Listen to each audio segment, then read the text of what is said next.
Back to school, but how? Welcome to FIU Insights, an occasional webinar series brought to you by Florida International University here in Miami. I'm David Kramer, a senior fellow in the Green School of International and Public Affairs at FIU, and will serve as today's moderator. To reopen or not to reopen? That is the burning question these days when it comes to schools. In an already polarized nation, decisions about whether to reopen schools have become a lightning rod of an issue. Some school districts are reopening, others are starting to work out remotely, and still others have opened but now have to close temporarily after outbreaks of the coronavirus. There's been a reported 90% increase in cases of COVID-19 in the US among children just in the last 4 weeks alone. The decisions that are made affect everyone: students, teachers, parents, bus drivers, cafeteria workers, counselors, custodians, nurses, administrators, the list goes on, basically entire communities. The prospect of another indeterminate number of weeks or months learning from home may really test families' abilities to cope. And yet the health risks of reopening cannot be underestimated, nor should the psychological harm to kids by not being in school. Many kids are eager to be back with their friends. Parents are exhausted. Teachers are worried. Government officials are torn. What to do? To address these challenging issues, we have a terrific panel of experts joining us this morning, and they also will take your questions, which you can submit through the Q&A function. Susanna Ali is Associate Professor in the Department of Public Policy and Administration in the Stephen J. Green School of International and Public Affairs at FIU. Sandra Logan McKibben is Assistant Professor and Program Director in the College of Arts, Sciences, and Education. And Sarah Matthews is Associate Professor and Chair, Department of Teaching and Learning, also the College of Arts, Sciences, and Education. So what I'd like to do is to ask each of our panelists to kick us off with a few opening thoughts. And Susanna, if you don't mind, we'll start with you. Gladly. Thank you, David.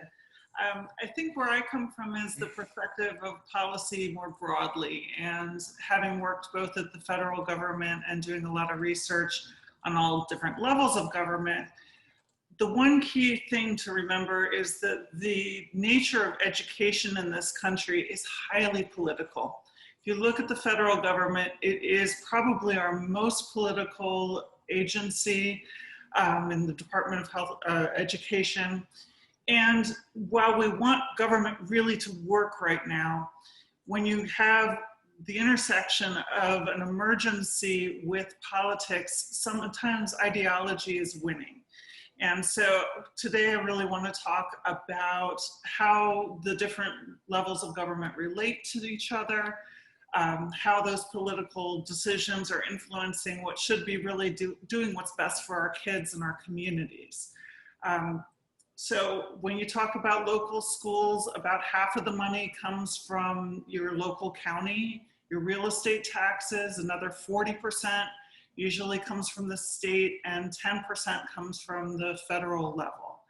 And when we're thinking about these policies, we have to think about all of these levels of government, but we also have to remember we make a choice about how we define the parameters of the policy.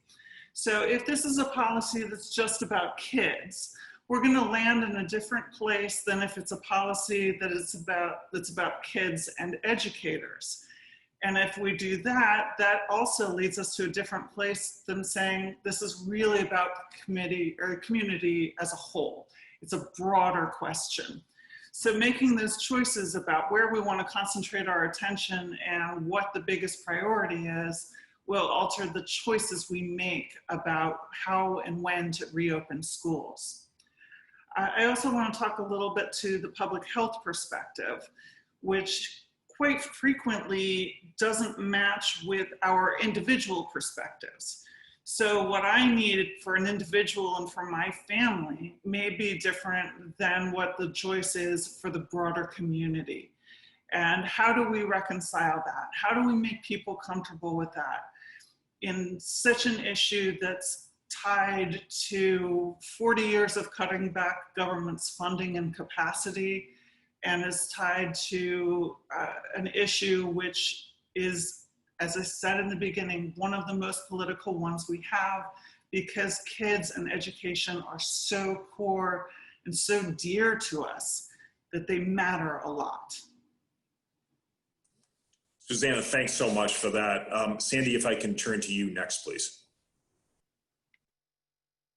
Hello, everyone. I'm honored to be here this morning and speak with you a little bit from my perspective. My background is in school counseling, and within my years of working in schools, one of the things that I think is important to highlight in this conversation is that the school setting is not just about the academic development of students, but it's also about the social emotional development and well-being of students. And by proxy, that also means their families and also the educators that are working within the school setting as well. So I think it's really important as we talk about this, that we consider the whole well-being of students, families, and all educators that are working upon the school setting. And so a few things that I know have come down the pipeline. I've had a number of conversations this summer. I also serve as the chair of the board of directors for the Florida School Counselors Association. And there have been numerous conversations from educators, concerned parents across the country in terms of wondering, how do I serve in my various role for the well-being of all of our students and our youth. And I think that as we say in the counseling profession, it depends. There is no one-size-fits-all approach. And so I think that it takes really concerted efforts and thoughtful planning to consider what is in the best interest for each of these roles. So I look forward to today's conversation. Sandy, thanks so much. Sarah, please, over to you. Thank you. Thank you all for having me today. As David mentioned earlier, I am an associate professor of curriculum instruction, and so today I'm going to be speaking from the role of a teacher educator, working with training both pre-service teachers as well as in-service teachers. First, I just want to acknowledge the fact that many of our teachers in the spring of 2020 went on spring break and found out that they were never coming back into the classroom for the rest of the year. And so many of them found themselves in a situation where for the very first time, they were actually teaching remotely. Many of our current students, our previous students have had experience as students in an online environment, but most of these teachers did not have the experience teaching remotely. So many spent the entire semester trying to switch into that remote experience, having little to no training in order to do that. I do know from many of the in-service teachers that I work with that they also spent the entire summer taking professional development opportunities so that they can better train themselves for this environment. So I want to acknowledge all the hard work that many of the teachers that within South Florida as well as throughout the nation have been doing throughout the summer. I also want to acknowledge that as parents, this is also a very difficult situation for many of us to be in. For example, most parents are finding themselves helping to teach their students or helping to support the instruction in the classroom while also juggling their own professional and household responsibilities. And so I think those are some of the tensions that are involved in these decisions on whether or not we should send students back to school. I want to point out some of the issues of concern in both of those options, whether sending students back to school full-time and 5 days a week in a normal schedule, or in some kind of hybrid modality, or the decision to have school districts start or teach remote, as the two districts in South Florida are doing at this point. So some of the concerns for going back to school, of course, is how do teachers and schools maintain the social distance boundaries and responsibilities and 6 to 10 feet apart from students? And this includes not only within the classroom, but transition to and from classes, on playgrounds, in gymnasiums, on bus and transportation, cafeterias, things like that. Some districts have looked for hybrid models that will bring some students to school at certain times of the day or on certain days. So there's been a whole lot of consideration in terms of transportation and how do we get students to do that? How do we coordinate those efforts? Another big issue that I think our schools are facing is how to enforce mask rules, or even to include those in the policy, in their COVID policy. There's also the issue of what to do when a student or a teacher reports having COVID. And then how do we also fill the slots for teachers that may have to go on extended leave in order to do that? And then what are the implications for that for the classroom? But I also realized that there are a variety of different issues that are also happening when we make a choice of teaching from a remote setting.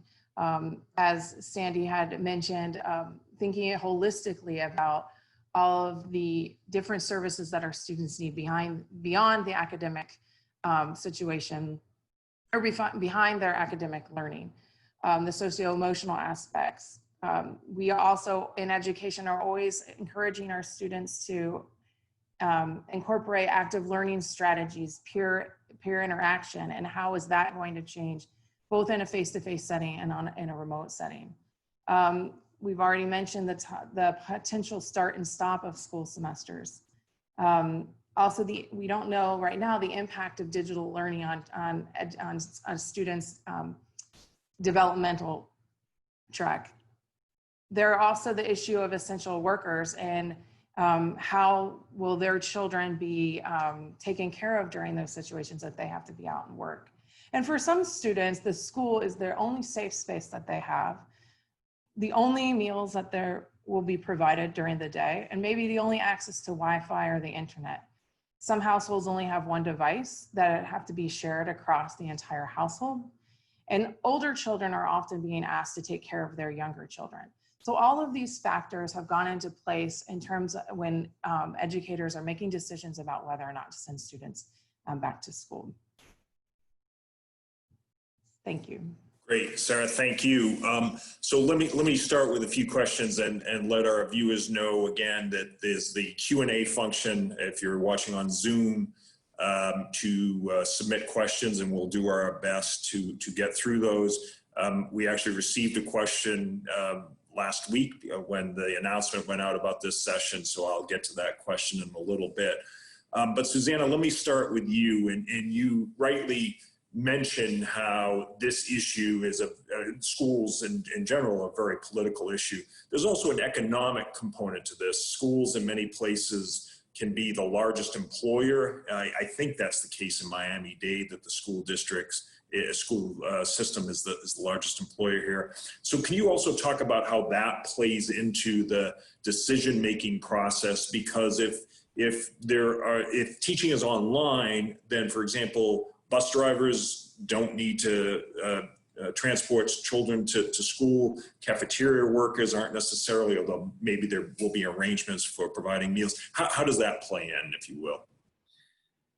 It's a really critical question, because what happens is not only is it that the school system itself is a huge employer, but the school system functioning facilitates employment broadly. So there are the people who are directly impacted, and those are the bus drivers, the cafeteria workers, and all of the support systems on top of, sort of the frontline teachers that we think of immediately, and administrators. And so we need to make sure we're doing something to keep those people employed and protected. Teachers often have unions in place that give them some protections, more than many people in the private sector and some of the other workers. But a lot of these other jobs are contract jobs that are helping schools. And those contract jobs, as we know from the private sector and everywhere else, are often the most vulnerable jobs, and also often the jobs without health insurance. So it's about those things, but it's also that a lot of parents can't work unless their kids are in school. So the school serves as a place that they know their kids are safe and are doing what they need to be doing so that they can leave the home and work. So some of us have the luxury of having great jobs where we can work online, but a lot of us, and often those of us who are at the lower end of the income scale, need to physically go to our jobs. And so thinking about what this world means for the economy, but also what kind of disparities, economic and educational disparities, we're creating if we don't have school, has to be balanced with the public health questions. And, you know, also remembering that if we get the public health part wrong short run, we have a problem that lasts. So do we take a hard stance and have a firm shutdown and then be able to get everyone back faster, or do we let things linger? And that's sort of where we've landed in many places in the country. There just isn't a perfect answer to this. Great, thank you. Sandy, to you, and Susanna sort of touched on this a little bit, but the toll that this can have on kids, not being in their familiar social environment, not being able to interact with friends, not being able to be on the chess team, the choir, football, what impact and what can be done to try to help that? You talk about the counseling, a critically important issue. What can be done to address those issues? Yes, absolutely. And thinking about the social, emotional, and overall well-being of our students, we need to consider kind of the developmental standpoint. And developmentally, even though many of our students would probably tell us otherwise, kids need routine.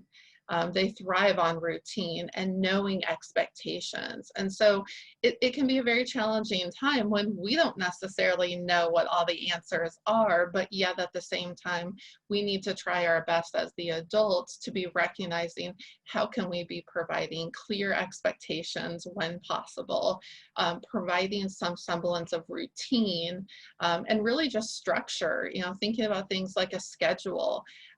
You know, while we may be in remote or online learning, and that can look different across each school district, even across each grade level, how can the adults surrounding our youth really focus on providing some structure and some schedules?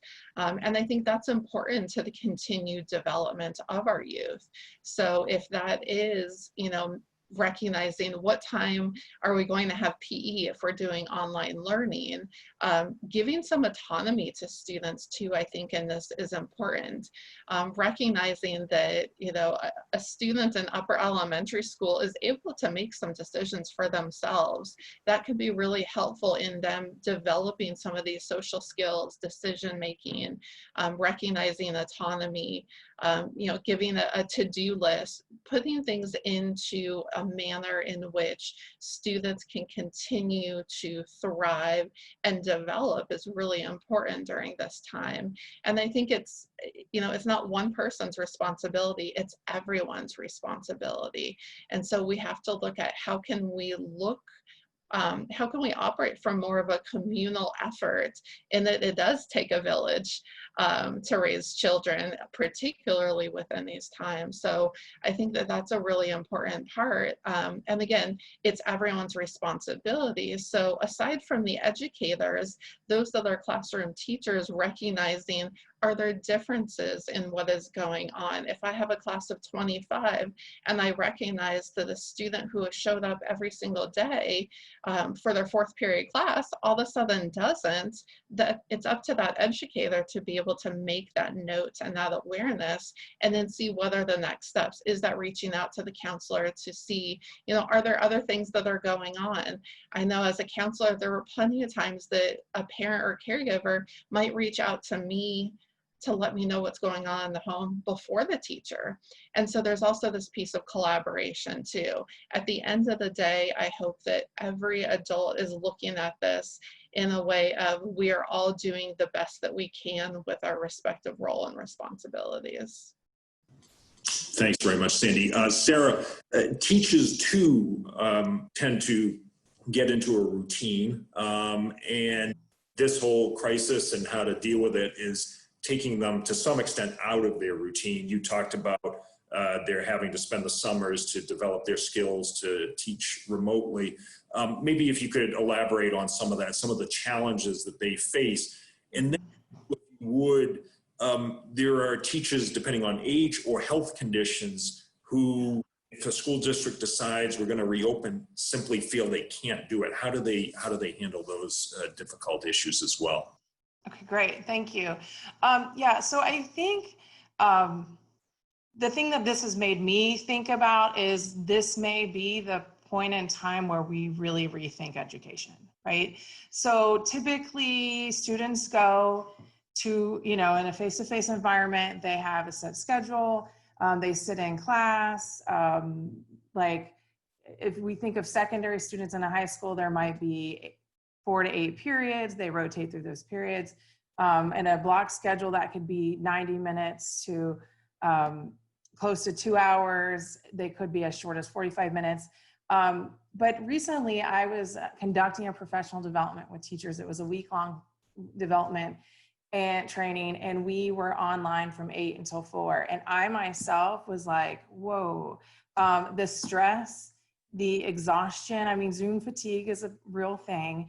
So I think that it goes beyond just, I think many of our teachers have used technology in their classroom, but not many of them have actually used technology to teach as the sole form of communication. And so I think our first inclination is to say, okay, we can take what we were doing in a face-to-face classroom, and then we'll just put it on Zoom. We'll have our students meet like on Zoom during the normal time period. I can lecture to them that way. We can do breakout groups for small discussion. But I think that is not going to really work in a long-term sustainable model.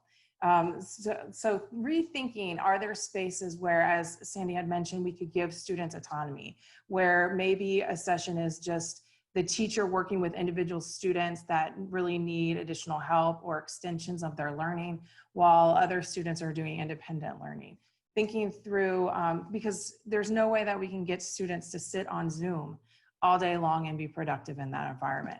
So I think the real challenge is, how do we not only how do we effectively use the technology to teach virtually, but also how can we really rethink what it means to be educated? And so there is some good potential in challenging some of these old structures of schooling that we may know are not helpful and efficient for our students. As far as teachers are concerned, yes, there are actually the rate of teacher retirement has actually increased during this time period, because many teachers that are in specific categories, maybe at risk, maybe at an age that puts them at risk, have just decided not to go back into the classroom. So they're looking to retire. And so I think that's a real concern for teachers, not only themselves, but thinking about, well, what happens if I go to my place of employment, catch COVID, and bring it back to my family? As those of us that work in South Florida know, many people are living in multi-generational families. So even if it's a young new teacher, if they're still living with their grandparent, like in a home with their parents and grandparents, the fear of bringing that back to the house and infecting their household is very real. And so I think, I know that the teachers unions have been working on establishing some criteria in order to help support teachers. But as Susanna mentioned, that's for teachers. There's a variety of other individuals that are working within a school setting that may not have those protections that I think need to be addressed as well. Great, Sarah, thanks very much. Susanna, let me ask you, these decisions are being made, at least here in the state of Florida, it appears, on a county by county level. But some counties may be making a decision to reopen, and other counties may be deciding to go remote.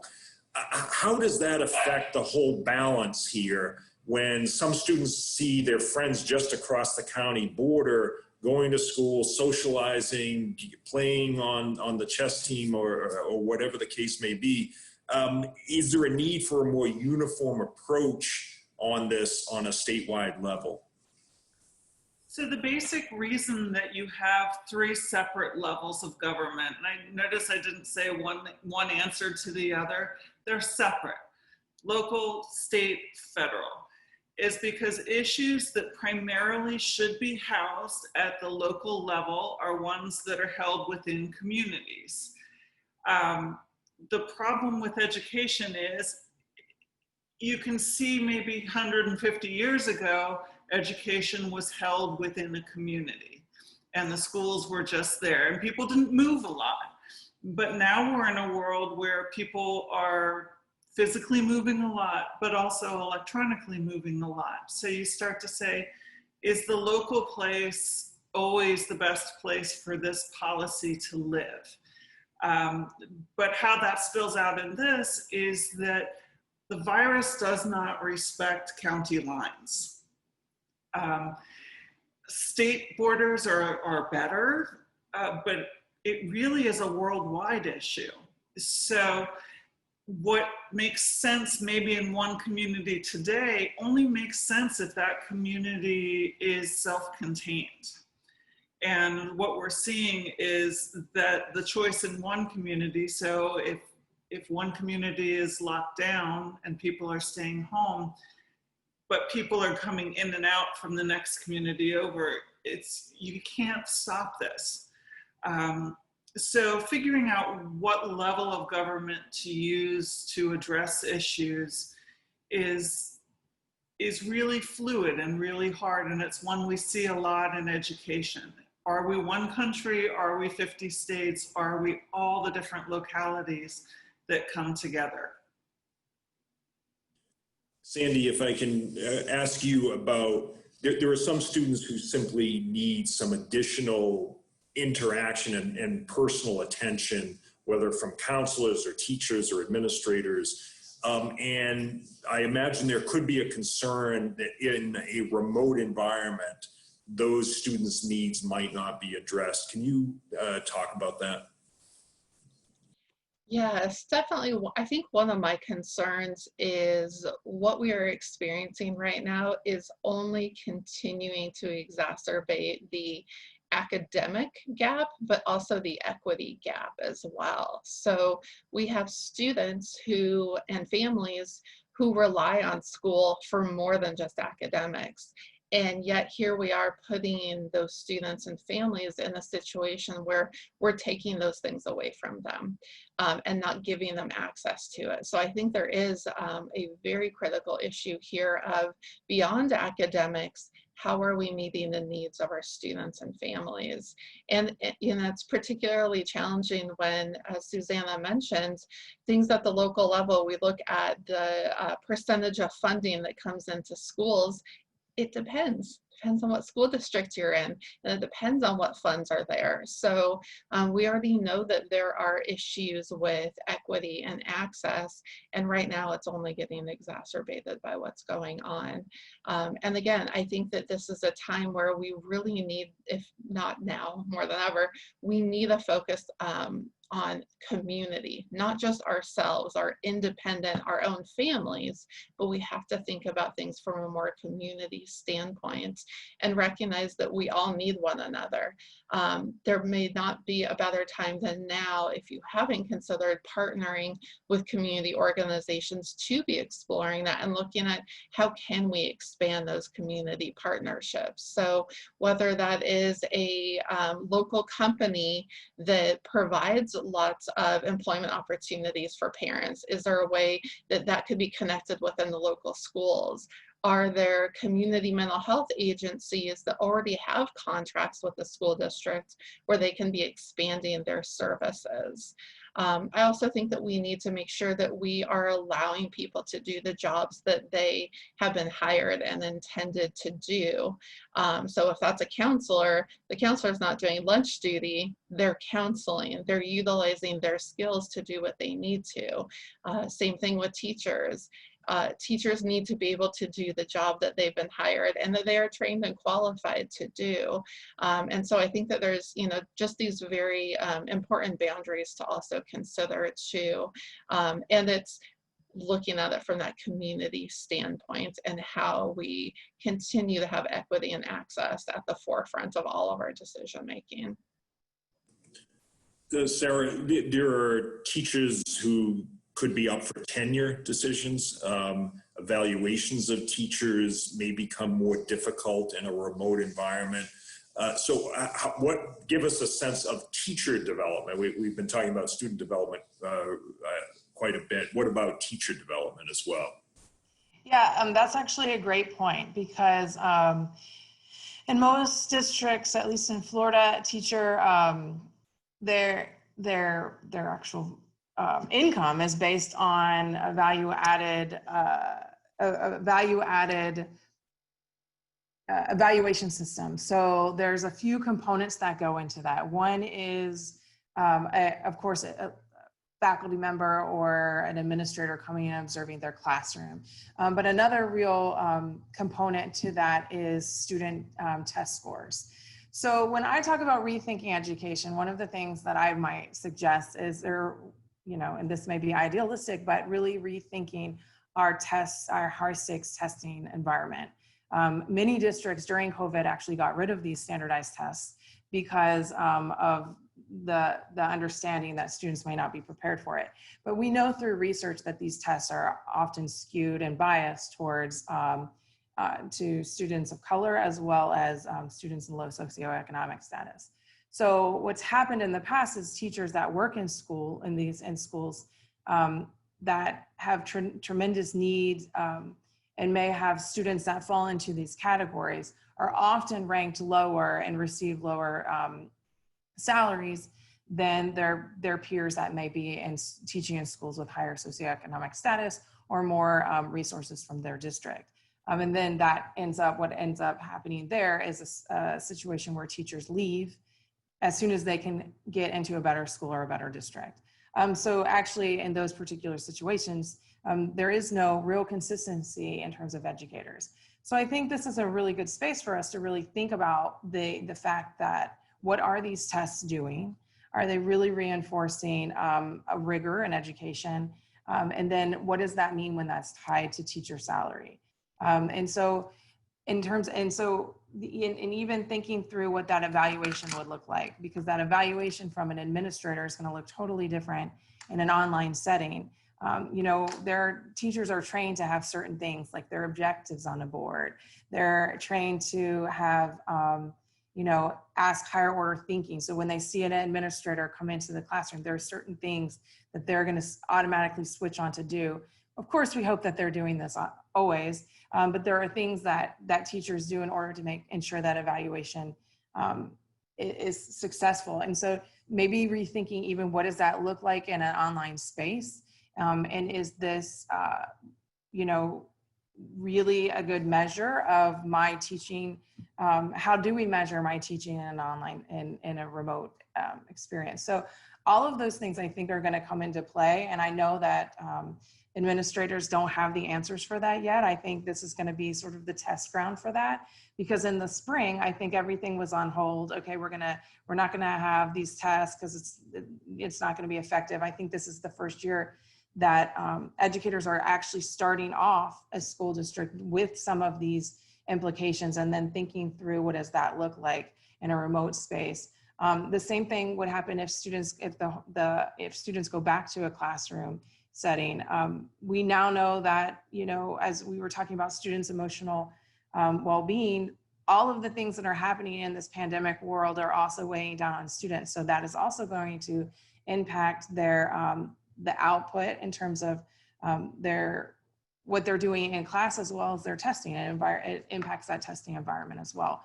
So I think this is the first year that educators are really going to go into whatever schooling modality and really rethink some of the things that have been commonplace or taken for granted notions. And I think this could be an exciting opportunity for us to rethink those, as Sandy said, in ways that are equitable for all students and and the employees that are working in those classrooms. Great, thanks very much, Sarah. Susanna, you had indicated a willingness to take this question we had received late last week when we announced that we would be hosting this panel, and a reminder to our viewers to send in any questions you may have to the panel on the Q&A function. And I think there's also a way of doing it on Facebook, but since I'm not on Facebook, I don't know how that works. Anyway, this person is asked to remain nameless. He's a kindergarten teacher. He writes that my school is a small private school and plans to open for students next week, a week from today, with masks optional for the students. I have been seeing so much in the news, and friends have been expressing their concerns. And he also says that at the age group where he teaches, he feels that the students need a lot of affection. They require affection. What are your thoughts? Is this safe? What are the precautions that teacher should be taking? Yeah, I mean, this is one of the things where what is good for individual kids may not be consistent with what's good for a community. What we know about masks, and not all masks, good masks, is that they protect other people and they don't protect the individuals. So a family may decide, you know what, my kid doesn't need to be the one that has the mask. In the same way that a lot of people object to having vaccines. They want everyone else to be vaccinated, but choose to not do it themselves. So when you get to that place, really it's about what other protections can you do? So how much hand sanitizer can you have available? How much can you keep kids apart? What's realistic? And what are ways that, no, a hug may not be a great idea right now, but what are ways that we can communicate to each other and not come up with a substitute, nothing's as good as the real thing, but come up with ways to communicate that are different from what we've done before. Let me throw out a few questions, and for any of you who wants to answer, please do. Say you're a high school senior and you're going to be going to college, and you're worried that your district is remote and other people are going to be going live, and that is going to put you at a disadvantage. How would you reassure a high school senior, or I guess rising is the term, a rising senior? Sandy, go ahead. Yeah, I mean, I think that that's a very valid consideration and concern. Students are concerned about what are the implications for their future, even if they don't say it in such terms. And so I think part of it is just starting with acknowledging and normalizing their concerns. Like, I can understand you being concerned about what this might mean for your future. And then thinking about even kind of reframing it in terms of, so what are the opportunities that exist for you in this year? And how can you also take the opportunity to reflect back on what you've already accomplished as well? So, you know, again, from a developmental standpoint, teenagers are focused on the here and now and on themselves. And so can we get them to think in new creative ways, just like all of us adults are doing the same thing right now? So I think, you know, part of it is looking at, and I think Sarah mentioned this earlier, the important word of opportunity. What are the opportunities that exist in this current era that we are in? And I would like to add that even though I've spent some time today talking about, you know, teachers having to train and teachers having to change the way that they're teaching, in my experience, you know, having been a teacher and working with teachers currently as well, teachers do rise to the occasion, right? So I do think, I don't want to put the perception out there that if it is a remote setting, it's going to necessarily be a subpar education. I do know that teachers are working very hard to make sure that students are doing as well, you know, that they're doing as well as teaching as they can, and they know what their students need, and they know how to communicate this information, even if they're using a new modality that's new to them. So I think, yes, there's going to be, you know, what we call growing pains throughout any time that there's a new shift to things. But I also am not necessarily convinced that this means that they're going to have a, you know, an adequate education. It's just going to be different. And so now, again, it's like going back to that idea of rethinking what is school, and rethinking what those expectations are. and then thinking about how we can still ensure a high quality educational experience for students. And I know that many of my colleagues are currently concerned with that and making sure that they do everything that they can to make sure that their students are successful in their classroom. Well, and I'll add, as a parent of one of those children, one who's going to be starting as a freshman in college, as a parent, I've had to have conversations with my kids that are very adult conversations.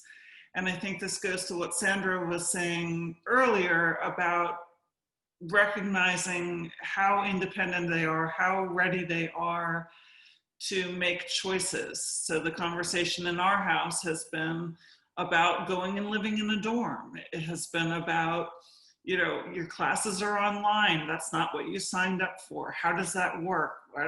You know, and how to facilitate that working well.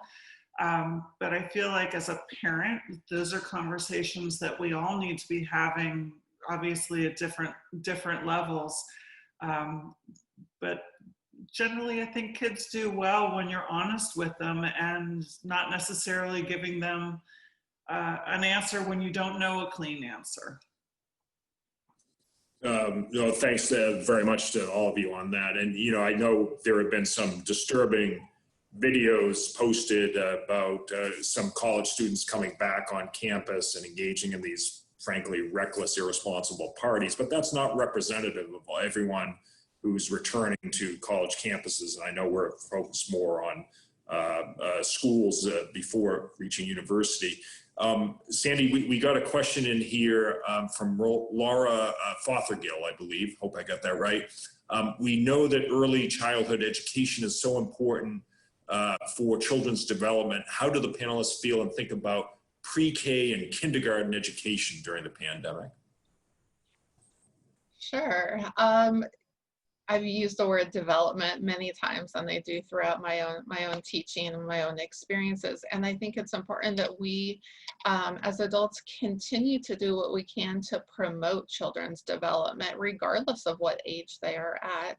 And so I think, you know, for those the early childhood years, it is still important to be providing those opportunities. Again, it might be in a new creative way that hasn't been done before, but are there ways that this could be done, whether that is utilizing apps that are focused on social skills, identification of colors, really these, you know, these early skills that are needed for children's development can still happen in new ways. There are, you know, I'm a huge social media person, and so I follow a lot of people, and there's some great ideas of things that are coming out. You know, we were talking about the hugs earlier for another question. So while a hug might not be possible, is it possible to have some other kind of gestures? If that is a jumping jack for welcome to the classroom, if that is utilizing Bitmoji and having a digital classroom, is there a sharing hour time, or are there different kinds of communication systems that can be taking place to provide some of that interaction that can still happen and is still needed for those early ages? So I don't think it's a matter of just kind of overhauling everything, but can you come from a place of openness in terms of embracing potential new and creative ways of engaging? Yeah, and I would like to support that as well, and also, you know, bring up the idea that for many young children, even play can be a space for learning. So I think it's important for us to think about how we can return back to play as a place of learning, and to think about, you know, how students, and I'm talking about sometimes even unstructured play, and how we can provide those opportunities for young children to engage in that type of learning through their play. And one valuable resource I find is an organization called Defending the Early Years. And they have provided a variety of posts and blogs about how to work with pre-K, kindergarten, young, early childhood students during this pandemic. So I would encourage Laura and whoever else has that same issue or concern to check out that website. Great, thanks. Susanna, can I ask you, is the pandemic and the way school officials and government officials are responding and handling this, what impact might that have on the balance between parents sending their kids to public schools versus private schools, where there may be a little more control over the decision making? It's not necessarily bound by the same implications as public school decision making. What we know is that people who have resources have more choices. We're seeing places where families who have the resources are pooling a handful of kids together and having pods and hiring a private tutor that comes in and does that. We know that private schools are pressured to respond in the ways that their communities want them to respond, which may not be consistent with what the public government would choose. So on one hand, some of that innovation and some of the ideas that can come out of that may be ones that fundamentally transform education. And it may be that the ability to rethink, and for all of us to have spent some time at home and learn about our kids, are they happier? Some are happier, some are miserable. You know, what works for our kids, and how is the current educational system supporting them or letting them down? So there could be some real rethinking. Hopefully that'll be a good thing that comes out of this. But what worries me is that so much of the good stuff that can come out of that and the shift to private schools is really only available for people who have the means and have the resources. And what does that long-term mean? You'd hate to have such disparities already to exacerbate them and then see the implications cost us not just in months, but in years. And how do we do things to reconcile that and pull the good things that we can do from innovation and share it with everyone? Sandy, in going to college, university, some students may exercise a deferral option, deciding that under the current environment, they'd rather wait until hopefully sooner rather than later this gets resolved. But before getting to college, there really isn't an option like that, is there? Or are there some ways that students can sort of put a hold on things until things might return to some semblance of normalcy? Yes, absolutely. There are options. I'm always a fan of options.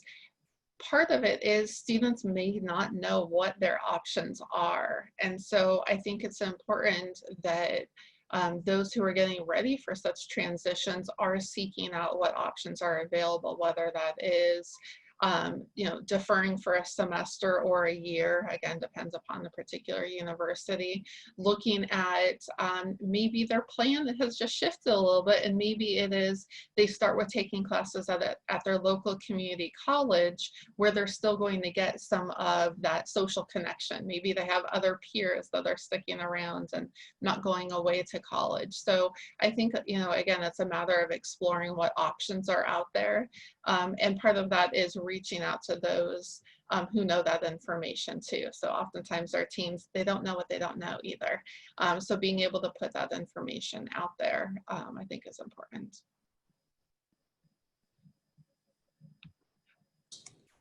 Sarah, I don't know if you want to tackle this question that just came in from Rick Flagg.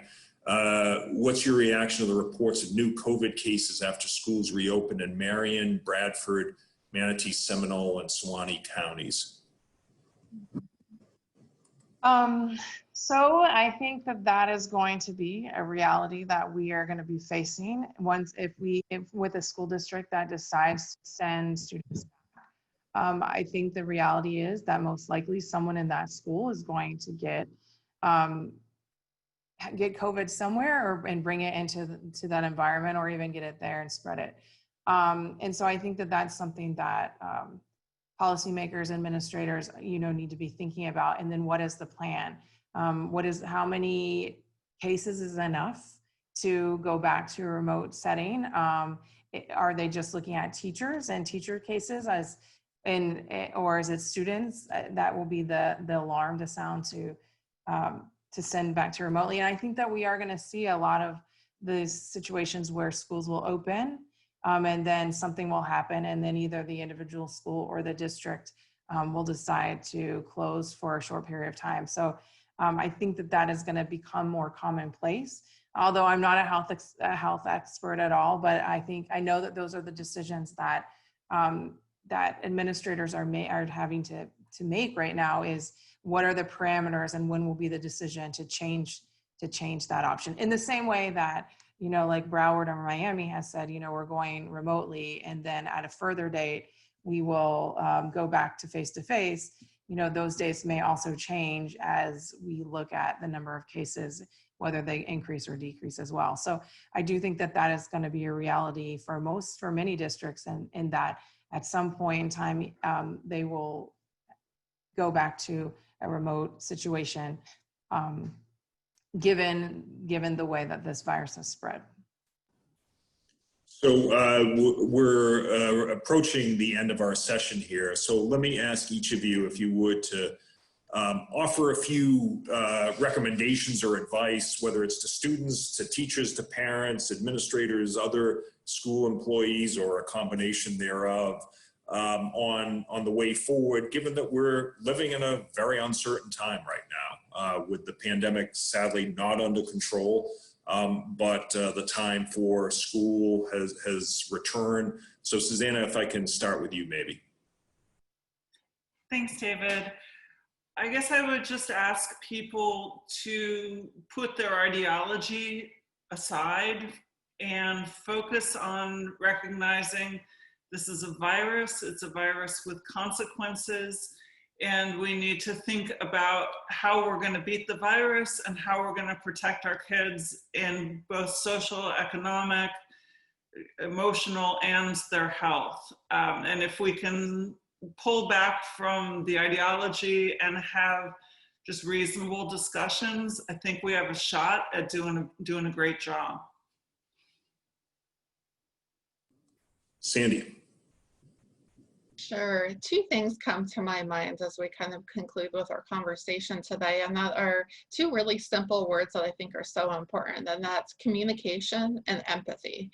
I think that in our current circumstances, we need to continually communicate, whether that's communicating to our students that we don't have all the answers. I think being able to keep them informed as much as possible is important. I think that communication needs to be happening between the parents and caregivers and their children and youth. I think that needs to happen from education to the parents. I think all around that communication piece is critical. And then empathy. I think that we all need to have empathy for one another in what our current circumstances are and trying to navigate the best that we can. And my concern as we leave today, and I'm reflecting on this, is that we have kind of a second wave pandemic that is being talked about in our profession, and that is the mental health of our nation. And so for me, that's something obviously that I think is critical as we move forward, is considering not just the medical and physical health side of things, but also the mental health for the citizens of our future. And so, I think one concrete thing I would say is that everyone should be taking note of how they are managing their responsibilities both in school, but also at home. And that's true of both our youth as well as the adults, and again, educators and parents alike. And Sarah, in turning to you for the last word, if you can try to squeeze in an answer to Mohammed Farouk's question about teacher development support being critically important for successful educational experience for students and other stakeholders, in addition to training, what kinds of support teachers need in order to work effectively in a digital teaching learning environment, that would be great. Thank you. Okay, sure.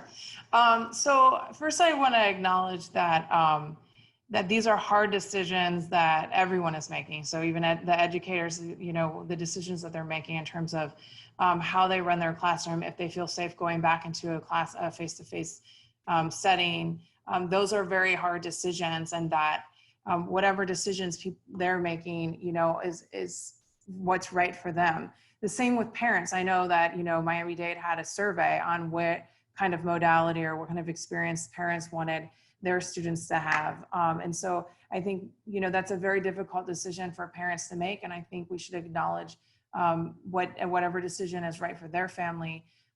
If they're asked to make a decision, that people are doing the best that they can.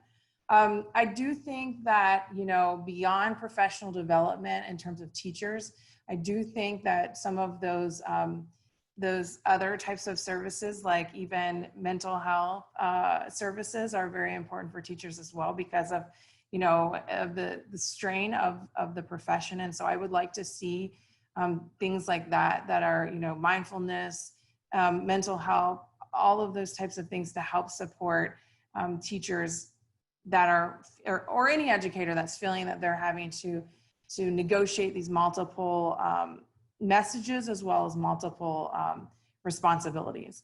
And for parents, the one thing I would just encourage is to, like, you know, to go back to what Sandra was saying about communication. I think parents should, you know, should talk to the teachers and find out what kind of like course management or learning management system that teachers are using. So, you know, I know a lot of teachers are using things like Canvas, Blackboard, Edmodo, Google Classrooms, things like that. And so I think that kind of communication is going to be vital for how we transition and how we move forward. Is where is the spaces where teachers are communicating to parents, and how can parents communicate with teachers? And I think sometimes it's a situation where you don't know what you don't know until you know it. So I think all of us are gonna, as educators, we need to be open to communicating with our parents and be open to responding to parents that are seeking out help for us. And I just want to encourage